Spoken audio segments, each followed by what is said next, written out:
IHSG jatuh, mafia melawan pemerintah. Apakah mafia takut dengan revisi Undang-Undang TNI? IHSG turun tajam, tapi apakah ini hanya masalah ekonomi? Atau ini bentuk serangan balik dari mafia? Apa hubungannya dengan revisi UU TNI? Kenapa justru saat pemerintah ingin memberantas mafia, pasar modal malah gonjang-ganjing?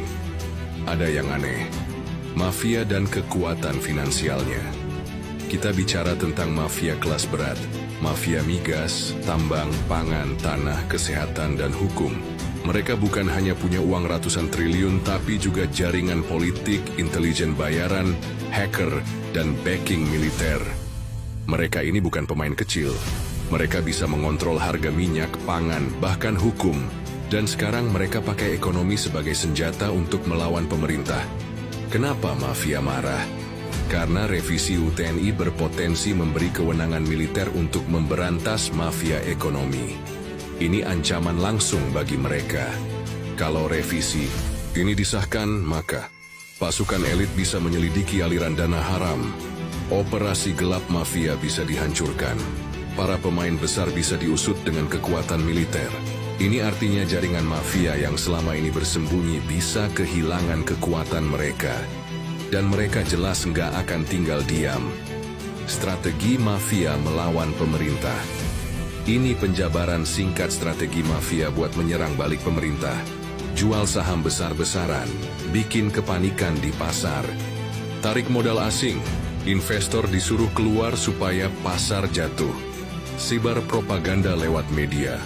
Biar masyarakat menolak revisi Undang-Undang TNI. Mainkan harga pangan dan BBM. Bikin rakyat marah ke pemerintah.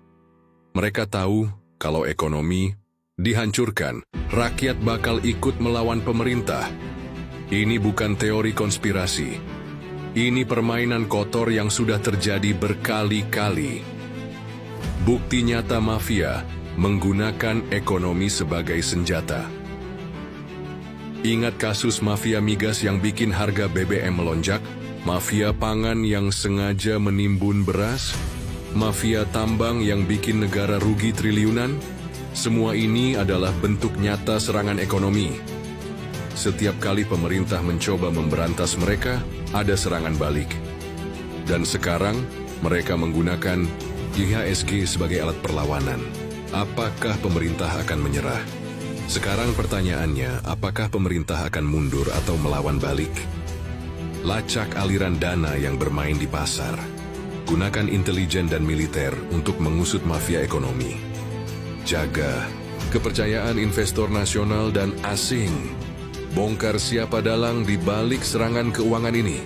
Kalau dibiarkan, mafia akan terus menguasai ekonomi kita.